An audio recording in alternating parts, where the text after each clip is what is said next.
आइए अब हम श्रीमद् भगवद गीता जी के नवम अध्याय को सुनते हैं। ओम श्री परमात्मने नमः। अथ नवमोऽध्यायः। श्री भगवान बोले, तुझ दोष दृष्टि रहित भक्त के लिए इस परम गोपनीय विज्ञान सहित ज्ञान को पुनः भलीभांति कहूँगा, जिसको जानकर तू दुख रूप संसार से मुक्त हो जाएगा। यह विज्ञान सहित ज्ञान सब विद्याओं का राजा, सब गोपनीयों का राजा, अति पवित्र, अति उत्तम, प्रत्यक्ष फल वाला, धर्मयुक्त, साधन करने में बड़ा सुगम और अविनाशी है।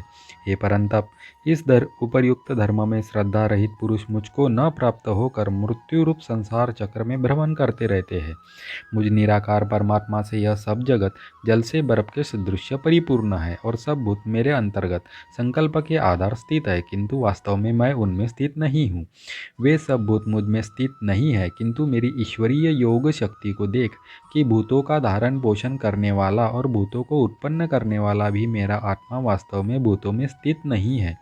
जैसे आकाश से उत्पन्न सर्वत्र विचरने वाला महान वायु सदा आकाश में ही स्थित है, वैसे ही मेरे संकल्प द्वारा उत्पन्न होने से संपूर्ण भूत मुझ में स्थित है, ऐसा जान। हे अर्जुन, कल्पों के अंत में सब भूत मेरी प्रकृति को प्राप्त होते हैं, अर्थात प्रकृति में लीन होते हैं, और कल्पों के आदि में उनको मैं फिर रचता हूँ।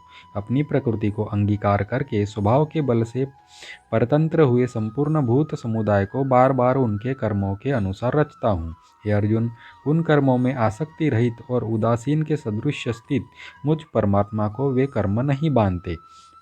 हे अर्जुन, मुझ अधिष्ठाता के सकाश से प्रकृति चराचर सहित सर्व जगत को रचती है, और इस हेतु से ही यह संसार चक्र घूम रहा है।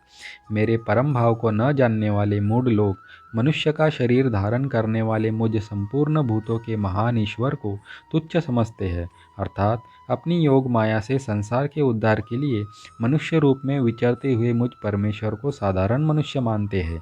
वे व्यर्थ आशा, व्यर्थ कर्म और व्यर्थ ज्ञान वाले विक्षिप्त चित्त अज्ञानी जन राक्षसी, आसुरी और मोहिनी प्रकृति को ही धारण किए रहते हैं। परंतु हे कुंती पुत्र, दैवी प्रकृति के आश्रित महात्मा जन मुझको सब भूतों का सनातन कारण और नाश रहित अक्षर स्वरूप जानकर अनन्य मन से युक्त होकर निरंतर भजते हैं।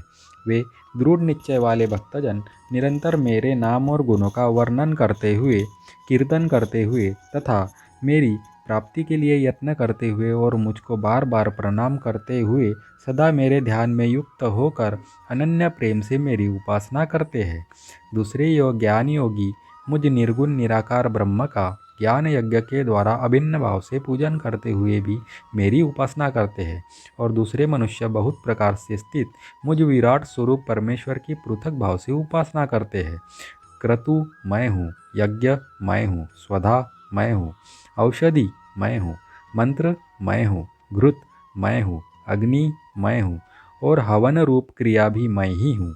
इस संपूर्ण जगत का दाता अर्थात धारण करने वाला एवं कर्मों के फल को देने वाला पिता, माता, पितामह, जानने योग्य पवित्र ओंकार तथा ऋग्वेद, सामवेद और यजुर्वेद भी मैं ही हूँ।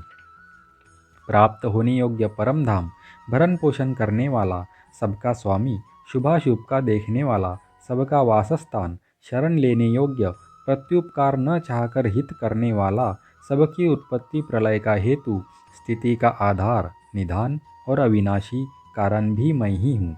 मैं ही सूर्य रूप से तपता हूँ, वर्षा का आकर्षण करता हूँ और उसे बरसाता हूँ। हे अर्जुन, मैं ही अमृत और मृत्यु हूँ, और सत असत भी मैं ही हूँ।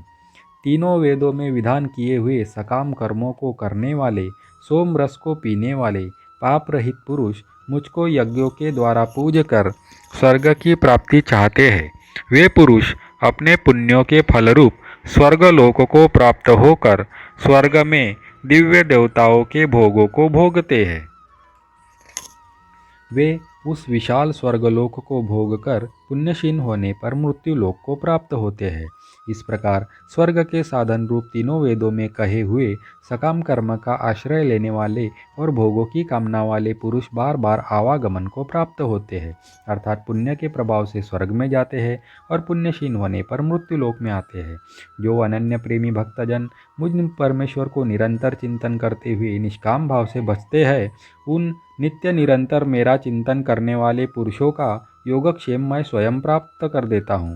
हे अर्जुन, यद्यपि श्रद्धा से युक्त जो सकाम भक्त दूसरे देवताओं को पूजते हैं वे भी मुझको ही पूजते हैं, किंतु उनका वह पूजन अविधि पूर्वक अर्थात अज्ञान पूर्वक है, क्योंकि संपूर्ण यज्ञों का भोक्ता और स्वामी भी मैं ही हूँ, परंतु वे मुझ परमेश्वर को तत्व से नहीं जानते।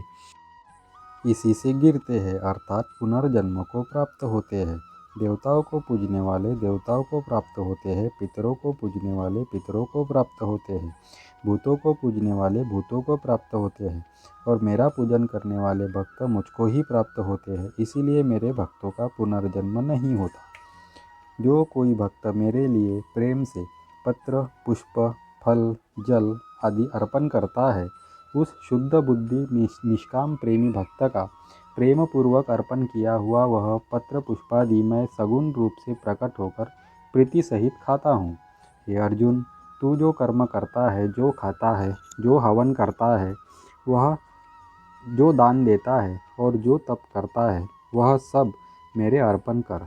इस प्रकार जिसमें समस्त कर्म मुझ भगवान के अर्पण होते हैं, ऐसे संन्यास योग से युक्त चित्त वाला तू शुभाशुभ फलरूप कर्म बंधन से मुक्त हो जाएगा और उनसे मुक्त होकर मुझको ही प्राप्त होगा। मैं सब भूतों में समभाव से व्यापक हूँ, न कोई मेरा अप्रिय है और न प्रिय है, परंतु जो भक्त मुझको प्रेम से भजते हैं वे मुझ में हैं और मैं भी उनमें प्रत्यक्ष प्रकट हूँ। यदि कोई अतिशय दुराचारी भी अनन्य भाव से मेरा भक्त होकर मुझको भजता है तो वह साधु ही मानने योग्य है, क्योंकि वह यथार्थ निश्चय वाला है, अर्थात उसने भली भांति निश्चय कर लिया है कि परमेश्वर के भजन के समान अन्य कुछ भी नहीं है। वह शीघ्र ही धर्मात्मा हो जाता है और सदा रहने वाली परम शांति को प्राप्त होता है। हे अर्जुन, तू निश्चय पूर्वक सत्य जान कि मेरा भक्त नष्ट नहीं होता। हे अर्जुन, स्त्री, वैश्य, शूद्र तथा पाप योनि चांडाल आदि जो कोई भी हो, वे भी मेरे शरण होकर परम गति को ही प्राप्त होते हैं। फिर इसमें कहना ही क्या है, जो पुण्यशील ब्राह्मण तथा राजर्षि भक्तजन मेरी शरण होकर परम गति को प्राप्त होते हैं। इसलिए तू सुखरहित और क्षणभंगुर इस मनुष्य शरीर को प्राप्त होकर निरंतर मेरा ही भजन कर, मुझ में मन वाला हो, मेरा भक्त बन, मेरा पूजन करने वाला हो, मुझको प्रणाम कर। इस प्रकार आत्मा को मुझ में नियुक्त करके मेरे परायण होकर तू मुझको ही प्राप्त होगा। यहाँ पर हमारा श्रीमद् भगवद गीता जी का 9वां अध्याय समाप्त होता है। ओम श्री परमात्मने